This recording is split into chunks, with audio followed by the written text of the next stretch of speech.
This week you're doing a truss and you're building one, and we've already had a pretty interesting video. It was done by Craig Coburn, Chief Coburn from Cincinnati.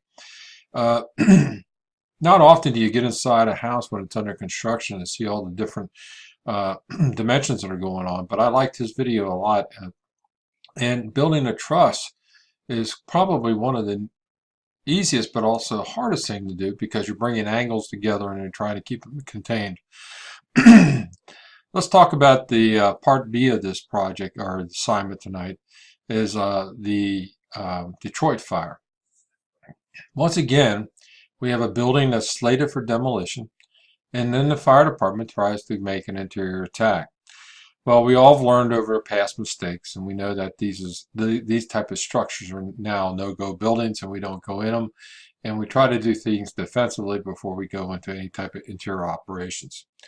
But what's interesting about this building is here's a building that was going to be torn down, and it still had product in it. You had bales in there, and the fact that the building is not only big, but it also is cut up, and its fire protection systems were dismantled. And quite frankly, why didn't the city issue an order for the fire department to stay out of the building that's condemned and try to tear it down faster than what they had? And it's like anything else, money. Money dictates what you're going to do, and getting a condemning order on a building isn't the easiest thing to do.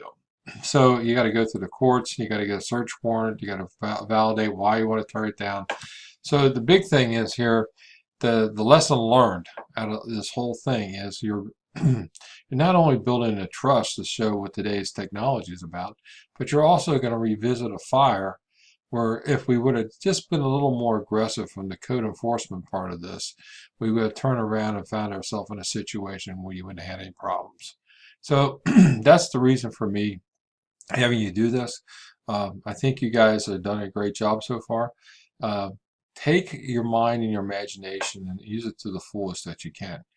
This is a building construction class. Brannigan's book has a lot of good information in it. You know, a lot of people use different truss systems and that's all well and good. But keep in mind, when you're looking at new construction, especially look at Craig Coburn's video, you'll see one thing for sure. There are no centralized truss systems that are the same.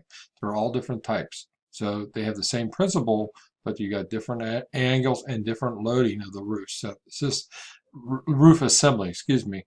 So look at that very closely. Thank you.